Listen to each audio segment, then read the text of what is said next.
Selamat datang kembali di area anime yang akan membahas anime Baki melanjutkan cerita sebelumnya di mana pertarungan Baki Hanma menantang Pickle sang makhluk kuno. Pickle yang tersudutkan di sisi arena mulai ketakutan menyaksikan monster yang belum pernah dilihatnya. Yaitu perpaduan dari taring T-Rex serta ekornya ditambah kaki Triceratops dengan tanduk yang berbahaya. Lalu terdapat sayap burung purba dengan cakar di kedua kakinya. Kekuatan tiga musuh tangguh dalam satu wujud membuat Pickle merinding padahal masing-masing dari binatang itu sudah cukup mengerikan. Tubuh Pickle mengingat jelas segenap kekuatan makhluk itu. Tanpa basa-basi lagi Baki memulai aksinya. Semua kombinasi serangan mengarah untuk mencabik Pickle. Sementara itu Retsu sangat penasaran bagaimana hasil bentrokan mereka. Amukan Baki yang tak kenal ampun menerjang ke arah lawannya. Taring tajam yang mengerikan membuat Pickle tercengang. Tidak hanya meniru wujud para binatang purba tapi serangan Baki pun seperti makhluk itu. Pickle yang tidak mengenal bela diri tak berdaya di hadapan Baki bahkan menganggap rasa sakit serangan diakibatkan taring T-Rex yang nyata. Baki yang tak ingin memberikan kesempatan pada lawannya kembali melesat maju. Semua yang melihat pertarungan Baki dengan konfrontasi langsung hanya bisa tercengang. Namun konfrontasi itu bukanlah pertama kalinya bagi Pickle dan dia menerima tantangan tersebut.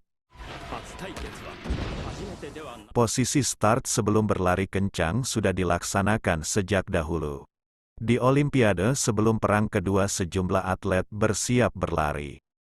Posisi awal adalah poin utama dan penggunaan teknik start disepakati dengan jongkok. Hari ini sang makhluk purba akan menunjukkan start tercanggih dan terhebat bukanlah milik manusia modern. Baki Hanma dan Pickle akan saling bertabrakan dalam waktu kurang dari 1 detik. Nantinya pasca pertarungan Retsu akan menggambarkan pertempuran itu sebagai berikut. Meski sulit diucapkan dengan kata-kata tapi Retsu merasakan hal menarik. Di mana di zaman purba Pickle terbiasa memanfaatkan kekuatan pohon maupun bebatuan, sehingga dia mampu mengalahkan binatang buas seberat 5 ton. Di saat yang sama Retsu merasa berat Baki hanya sekitar 70 kg pasti tak bisa menahan kekuatan Pickle. Tapi Baki tiba-tiba saja membatalkan lesatannya dan hanya berdiri menghadap Pickle. Kecepatan dahsyat Pickle yang mengerahkan segala kekuatannya membuat Baki tak bisa mengelak. Tapi hal tak terduga terjadi begitu saja. Pickle terhempas dengan hanya kibasan tangan Baki. Retsu terus mencoba menjelaskan jika gerakan Baki seperti mengusir lalat. Namun kenyataannya, Pickle dengan berat 200 kg berhasil dihempaskan ke langit-langit. Namun siapa sangka Hanayama malah memuji Pickle yang dianggapnya sangat istimewa. Bahkan Baki pun ikut memuji kehebatan Pickle. Meski tak sepenuhnya paham tapi Hanayama mengetahui sesuatu. Makin besar kekuatan yang dihempaskan saat melaju makin rentan terhadap dorongan dari samping. Seperti pistol yang ditembakkan menembus perut bisa keluar dari samping. Banyak faktor yang memengaruhinya saat dalam perut. Contoh ekstrim lainnya seperti sehelai daun yang membelokkan peluru. Dari penjelasan Hanayama Retsu mengandaikan Pickle sekali berpeluru sehingga kibasan kecil sempurna berhasil membelokkannya. Dia juga teringat pada kejadian tahun 1964 di mana pertandingan perebutan gelar kelas berat antara Liston dan Clay dimulai. Liston melayangkan pukulan kanan namun ditangkis oleh Clay dengan menepisnya. Akibatnya bahu Liston terkilir parah. Bagi beberapa ahli berpendapat jika tangkisan Clay sangat kuat dan hebat. Tapi mereka salah karena kekuatan tinju Liston pantas dipuja saking kuatnya hingga tangkisan membuat bahunya terkilir. Kembali ke dalam pertarungan terlihat Baki yang melakukan sesuatu. Setelah cukup memberi tanda dengan 8 titik kencingnya, dia memprovokasi Pickle. Pickle yang merasa terhina karena Baki mencoba merenggut wilayah kekuasaannya pun segera turun ke arena. Lalu Baki merasa dirinya telah keterlaluan karena menggunakan berbagai macam kekuatan binatang purba. Maka dari sekarang dia akan bertarung layaknya manusia sesungguhnya. Meskipun terkena serangan telak Pickle, tapi Baki ingin mencoba hal itu. Walau mengharapkannya, tapi adu kekuatan ini mungkin saja melebihi harapannya. Pickle terus menggila dengan menginjak Baki secara membabi buta. Setelah merasakan kekuatan fisik lawannya, Baki mengakui kekuatan Pickle. Meskipun berhasil menangkisnya, tapi lengannya seketika menjadi titik lemahnya sendiri. Hal itu disebabkan kekuatan Pickle yang melebihi manusia normal. Untuk ketiga kalinya, Baki melihat lampu dan menyebut Pickle adalah manusia super. Bicara soal kekuatan super, dia teringat pada sang Raja Otot Oliva. Dia sangat ingin melihat kedua spesies berkekuatan mengerikan itu saling adu kekuatan langsung. Saat Baki melayang di langit-langit, dia juga melihat Hanayama dan kekuatannya tanpa trik murahan. Jika mereka berdua bertarung, maka duel secara langsung pasti terjadi. Kemudian Baki membayangkan pertarungan ayahnya dengan Pickle, diiringi keduanya memasang kuda-kuda seperti mereka adalah puncak rantai makanan. Meskipun sangat tertarik pada pertarungan orang yang ada di benaknya, tapi yang paling ingin dilihatnya adalah hasil pertarungannya dengan makhluk seperti Pickle. Baki telah hidup selama 18 tahun dengan penuh perhatian dan kehati-hatian. Hanya demi satu tujuan, yaitu sebuah kemenangan. Dia juga memutuskan mengikuti jejak sang makhluk terkuat di bumi, yaitu Yujiro Hanma. Meski begitu, Baki terkadang mempertanyakan kenapa dia masih mencari alasan melawan Yujiro Hanma. Padahal tujuannya sudah jelas, yaitu membalaskan dendam ibunya sendiri. Kebencian serta kekagumannya pada sosok Yujiro Hanma tidak dapat dirinya pungkiri. Sembari memikirkan alasan bodohnya kenapa dia mengagumi Yujiro Hanma, Baki menghindari serangan Pickle. Satu hal yang pasti dan tak bisa disangkal, yaitu kekuatan serta tiap jengkal tubuh Yujiro Hanma sangat sempurna. Dia pun mengikuti jejaknya dengan mempersenjatai tubuhnya untuk menahan tinjunya. Tiap saat Baki terus membayangkan kecepatan Yujiro Hanma sehingga serangan Pickle bisa dihindarinya dengan mudah. Semua itu dikarenakan tersentuh satu pukulan saja akan mengakibatkan luka serius. Walau Pickle terus menyerang membabi buta, tapi semuanya dihindari di saat-saat terakhir dengan gerakan seefisien mungkin. Di awal tubuh Baki pontang-panting saat menghindar. Terkadang tinju Pickle menyentuh rambutnya, bahkan menyerempet kulitnya. Alih-alih ilmu bela diri dalam pertarungan, Baki terlihat menari seperti seorang matador yang menghadapi banteng. Serangan beruntun yang tidak mengenai targetnya membuat Pickle mundur. Dia telah merasakan berbagai kecepatan baik di darat dan di air maupun di udara. Tapi hari ini dia sepenuhnya mendapatkan pengalaman baru, yaitu kecepatan yang menantang konsep kecepatan itu sendiri. Retsu yang terus menceritakan jika Pickle terlihat tidak melewati Baki, melainkan menembusnya. Seketika Pickle teringat suatu peristiwa yang awalnya dia lakukan hanya untuk bersenang-senang dan mencari cemilan. Lalu dia sadar serangga yang diinginkannya tak mudah ditangkap.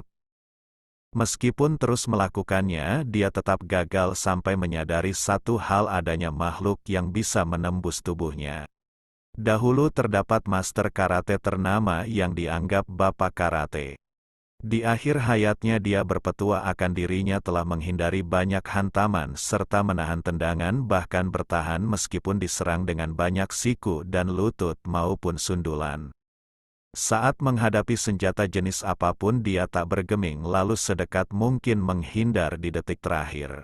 Pasca latihan rutin tak terhitung jumlahnya, sosok itu mengalami situasi menakjubkan, di mana tubuh lawan yang menyerang terlihat menembusnya. Meskipun mustahil, tapi dengan pertarungan tak terhitung, dia menghasilkan tangkisan dan teknik bertahan sampai gerakan kakinya makin efisien tanpa gerakan yang terbuang percuma. Master karate itu mengitari lawannya dan memasuki ranah menembus tubuhnya. Hal itu jugalah yang dilakukan oleh Baki. Sekeras apapun Pickle mencoba menangkapnya, tapi semua serangannya meleset. Pickle dilanda kebingungan sambil mempertanyakan siapa pejantan yang dilawannya hingga bisa menciptakan muslihat tanpa henti. Sebagai seorang petarung, Retsu tak menyangka kemampuan bertarung Baki sudah sehebat itu. Dia juga merasa ragu bisa mengikuti jejak mereka berdua. Baik Doppo Orochi yang dinobatkan sebagai dewa perang dan Goki Shibukawa yang disebut perwujudan duel, bahkan pria yang berada di puncak dunia kungfu terhebat yaitu Guru Retsu sendiri takkan bisa meniru teknik Baki. Sementara itu di arena Pickle terus mengamuk, namun Baki benar-benar tak tersentuh. Tidak heran Pickle terkejut karena lawannya sangatlah licin. Baki yang sangat dekat dengannya seperti mencengkram pedang tak kasat mata di tangannya. Lalu melakukan hal gila dengan menerjang titik lemah sang banteng alias Pickle. Saat terkena tinju mematikan, firasat Pickle mengatakan rasa sakit sebentar lagi menyiksanya. Seperti saat jari kaki terbentur di sudut meja atau saat hulu hati dihantam dengan keras tanpa peringatan.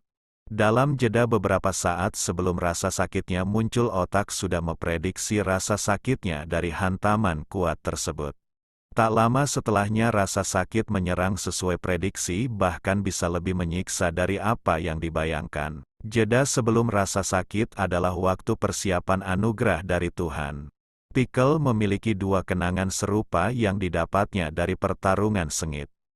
Hanya dengan benturan dan intensitas getaran hantaman membuatnya yakin rasa itu telah datang. Seperti dugaannya, bahkan lebih menyakitkan hingga tubuhnya bereaksi dengan penuh kegilaan. Di sisi lain Retsu menegaskan jika testis termasuk organ dalam dan tak ada yang lebih lemah dari itu. Testis selemah jantung dan hati manusia, bahkan lemah seperti perut maupun otak manusia. Hanya saja beberapa organ lemah itu dilindungi oleh otot tebal dan lemak maupun tulang yang kokoh. Sedangkan testis terekspos ke dalam situasi rentan untuk memaksimalkan fungsinya sebagai reproduksi. Andai saja jantung bergelantung di selangkangan dan hanya terbungkus kulit tipis, maka akan menjadi kelemahan luar biasa dalam pertempuran. Meski Baki telah mendominasi, tapi Retsu dan Hanayama menyadari pertarungan belum berakhir. Hal itu didasari dengan raut wajah aneh Pickle saat dia dirobohkan. Pada umumnya saat dihantam, hati manusia akan langsung memutuskan. Apakah mereka berpikiran untuk kalah dan diampuni atau menganggap perlakuan tersebut harus dibalaskan tanpa pengampunan? Raut muka saat manusia dirobohkan tekad bertarungnya tergambar jelas pada raut wajahnya. Raut wajah Pickle beberapa saat lalu tak hanya ingin sekedar bangkit dikarenakan Baki telah menyulut amarahnya.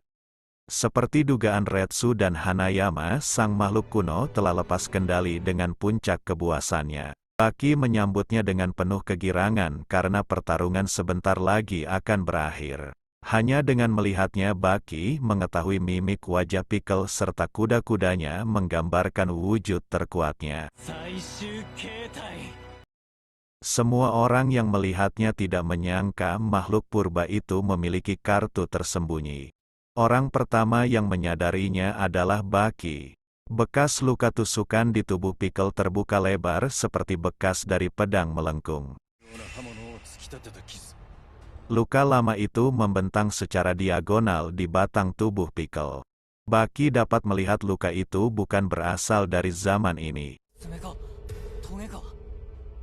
Walau Baki yang pertama menyadari luka itu, tapi mereka bertiga yang mengetahui jenis luka tersebut.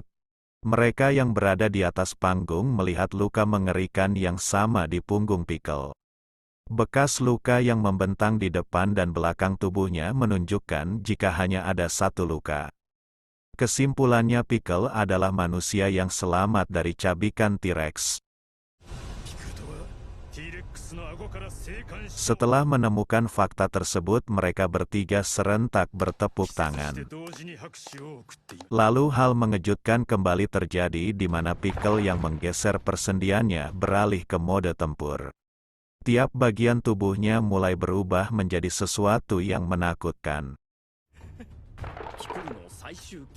Wujud pamungkas Pickle terlahir pasca menggeser beberapa persendiannya dengan sempurna. Berkat keseriusannya tubuh Pickle pun jauh lebih keras dari sebelumnya. Bukannya takut, Baki malah mengucapkan terima kasihnya karena telah menunjukkan wujud pamungkasnya. Retsu mengetahui sejak dulu umat manusia terus berkembang dan menciptakan senjata dari berbagai macam era, bahkan nuklir, alhasil manusia meninggalkan karakteristik lamanya. Semua itu terungkap pasca melihat sang manusia purba ini. Seiring makin kuatnya persenjataan manusia, tak ada lagi karakteristik kulit yang tangguh dan otot yang kuat maupun tulang yang kokoh sehingga sulit menjaga diri. Walau keringat membasahi wajah Baki, tapi dia tetap akan dalam jangkauan transformasi Pickle. Jarak sedekat ini adalah bukti agar Pickle menerima tanda pertemanannya. Seakan tak ingin membiarkan buruannya kabur, Pickle menyerang kembali. Bentrokan kekuatan antara mereka berdua pun tak dapat terhindarkan. Hantaman keras Pickle yang membuat Baki tak terhempas mengejutkan semua orang. Hal itu dikarenakan alasan sederhana di mana Baki menyambut serangan Pickle dengan tenaga yang sama. Hanya saja serangannya lebih cepat dan tajam, atau kata lain dari teknik evolusi. Baki berteriak jika manusia kini punya seni bela diri sehingga tak ada karakteristik yang ditinggalkan. Baki telah meraih banyak hal dimulai dari kekuatan, kecepatan, stamina, dan pengalaman. Walau Pickle lebih unggul dalam kekuatan otot serta struktur tulang, tapi bukan berarti dia harus menyerah karena teknik bela dirinya akan membantunya. Baki telah menahan sakit, menempa, membina dan menantang, bahkan bertarung untuk mengasah tekniknya. Refleks kepalan tangannya dan sikap kakinya serta penglihatan yang jeli telah melebihi manusia pada umumnya. Ditambah teknik bertarung warisan nenek moyang manusia bersemayam dalam dirinya. Semua itu adalah teknik yang diciptakan untuk bertahan hidup, diasah untuk melindungi dan dipupuk dalam kebencian. Lalu Baki tersadarkan akan sesuatu yang dilihatnya. Setelah menelusuri asal-usulnya, Pickle pun seakan ingin mengatakan jika dia juga merasakan hal yang sama. Jutaan gigi tajam, jutaan cakar dan jutaan tanduk adalah teman yang mengasahnya menjadi seperti sekarang. Tak hanya binatang purba, tapi kali ini ketiga petarung yang pernah dilawannya berperan penting. Mereka tidak mengerti kenapa Pickle tiba-tiba saja menangis. Hanayama merasa perang habis-habisan takkan bisa dihentikan lagi. Baki pun dapat merasakan Pickle adalah musuh yang mengerikan. Untuk sesaat sebelum hantaman, dia memikirkan strategi untuk melawan Pickle. Sebentar lagi lesatan tinju akan mencicipi tubuhnya, tapi dia masih terus memikirkan langkahnya. Di saat-saat terakhir, Baki seakan mendapatkan pencerahan dan terlebih dahulu mengenai Pickle. Bukan mencoba menangkis atau menghindar, tapi dia hanya perlu menyesuaikan ritme gerakan lawannya. Tubuh kecil Baki mengalir dalam pergerakan untuk bertarung sendiri. Hati orang yang fokus menyerang mulutnya akan terbuka lebar dengan otot leher menjadi rileks. Momen terbaik itulah untuk membalas serangan bagi tubuh yang lengah. Saat petarung lengah, bahkan ketangguhannya akan kembali seperti bayi yang baru lahir. Ada seorang pria dengan pukulan yang mampu merobohkan gajah. Dia adalah foreman juara dunia tinju kelas berat, lalu dia bertemu dengan sang terhebat sepanjang masa yaitu Muhammad Ali. Tinjunya sangat cepat sehingga dijuluki tinju bayangan dan membuat banyak petinju KO termasuk foreman. Pukulan Muhammad Ali cerdik dan super cepat, bahkan bagi lawan pukulannya seperti serangan mendadak. Saat ini Baki telah memiliki kemampuan tersebut hingga bisa berbalas pukulan dengan pikul. Tak hanya itu, dia mampu menyudutkan lawannya. Di zaman purba, pikul telah meremukkan taring raksasa yang menyerangnya dengan tinjunya. Lalu cakar tajam yang menyerangnya akan dia patahkan. Saat diincar, dia memberikan perlawanan yang mendominasi. Pikul tak peduli sebesar apapun dan cepat musuhnya, dia selalu mengalahkan mereka dengan kemenangan mutlak. Tapi sekarang sosoknya sebagai yang terkuat kini terpojok. Kini tubuh besarnya tidak mampu membantunya, begitupun dengan kekuatan fisiknya. Semua serangan yang selalu mengalahkan musuhnya dibuat tak berdaya oleh teknik modern yang menakjubkan. Kemampuan bertarung gila milik Baki bahkan mengikuti gerakan super cepatnya. Retsu dapat melihat jika gerakan itu adalah teleportasi kilat seperti saat melawan Jack. Pikul lari menghindar sementara Baki mengejarnya dengan kecepatan yang lebih unggul. Selisih tenaga yang terlampau besar serta selisih kekuatan yang mustahil dikejar dikalahkan oleh seni bela diri hasil dari peradaban. Kemenangan telah ada di depan mata Baki. Meski kejayaan dalam genggamannya, tapi kebiasaan buruknya muncul dan mengulurkan kedua kepalan tangannya. Pikul seketika paham bahwa Baki menantangnya adu stamina. Keputusan Baki adalah bentuk keserakahan dan ketamakan yang luar biasa. Saat ini dia tak ingin mengakhiri pertarungan dengan teknik dan menyerang membabi buta tanpa henti. Perbedaan stamina di antara mereka telah ditentukan oleh era yang berbeda dengan hasil mengenaskan. Untuk pertama kali dalam hidupnya, Pikul melepaskan teknik di tengah adu kekuatan tersebut. Hal itu dikarenakan dirinya takut menelan kekalahan. Dalam pertarungan antara manusia modern dan purba, Pikul telah memenangkannya sekaligus mendapatkan pelajaran berharga dari sebuah teknik bela diri. Di sisi arena Tokugawa, cukup penasaran pendapat kedua petarung yang bersamanya. Bagi Retsu, selama hidup dan mati Baki berada di tangan Pikul, maka kemenangan mutlak diraihnya. Namun pendapat Hanayama sedikit berbeda, di mana dasarnya jurus diciptakan yang lemah untuk melawan yang kuat sebagai senjata.